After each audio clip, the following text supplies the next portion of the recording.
So there's a lot of police shootings in America, and unfortunately, the country is often split on those because they involve human beings. Well, the first story we're going to tell you involves a dog, so the country is not at all split. So we had a Missouri police chief, Andrew Spencer.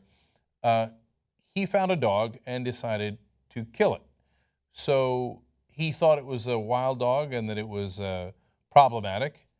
And he had another call. To be fair to him, he did, and he had to rush that call.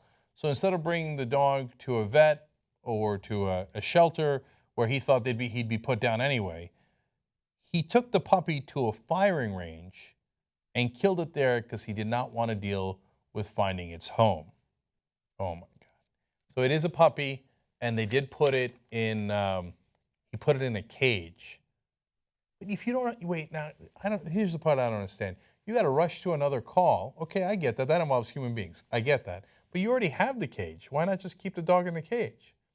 And you had time to go drive over to a firing range, put the puppy in the cage, and then shoot the puppy to death. You had time to do that before you went and took the next call. The report said that he had planned to go to the cheapest vet to destroy the dog at the cost of the city. However, the report continued, due to higher priority call and the imminent destruction of the dog, I decided it was best to destroy the dog and respond to the accident. Now, if you're not already enraged, wait for the last part. If Spencer had just had a little bit more patience and compassion, as explained in Ross' story, he would have found that the family of the lost puppy was looking all over the town for him. In fact, the family, of course, unsurprisingly, is enraged. I saw their Facebook post. I'm not sure they're enraged enough. They said, what did you, why? We were looking for him. We called later, and then you said you didn't have him. And then after repeated calls, the police chief admitted, yeah, I put him down. I brought him to a firing range and shot him. And then I buried him in a sludge somewhere. If you want, go try to dig him up there. They went and tried to dig him up from the sludge. They couldn't find him.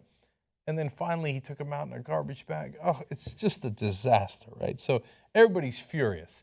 Now, I'm furious. I wish people would be equally furious when we had unarmed people shot in this country, actual human beings. But that's where you go, well, a puppy's innocent. I don't know about the people that were shot. Yeah, one of them had a switchblade and had turned his back to a cop. You can't turn your back to a cop. That's disrespectful.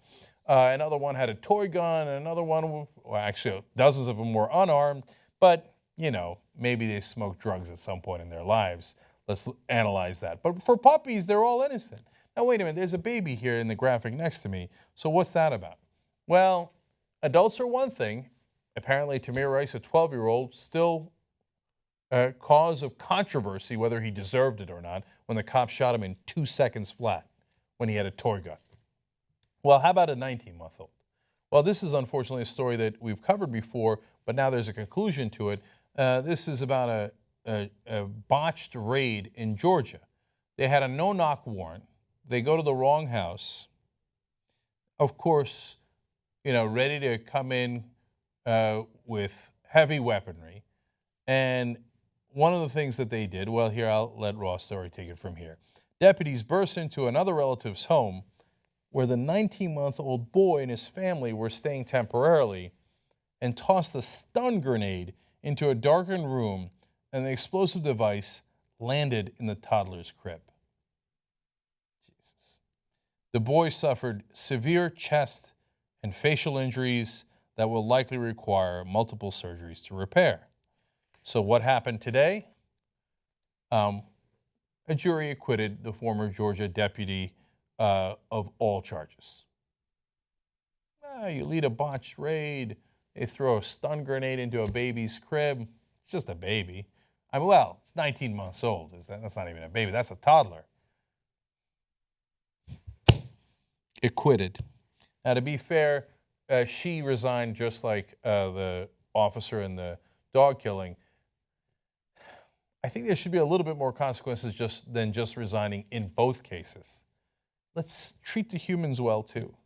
How about the guy who threw the stun grenade? The person who was charged didn't even throw the stun grenade. Well, prosecutors said no other officers, including the deputy who threw the flashbang grenade, would be charged in the case. Apparently, it's too much to ask in America that you look before throwing a stun grenade. That perhaps there's a human being in the room. Oh, there could have been a dog in the room, and then you'd be in real trouble. But instead, there was a 19-month-old toddler, and you threw it into his crib. Acquitted on all charges.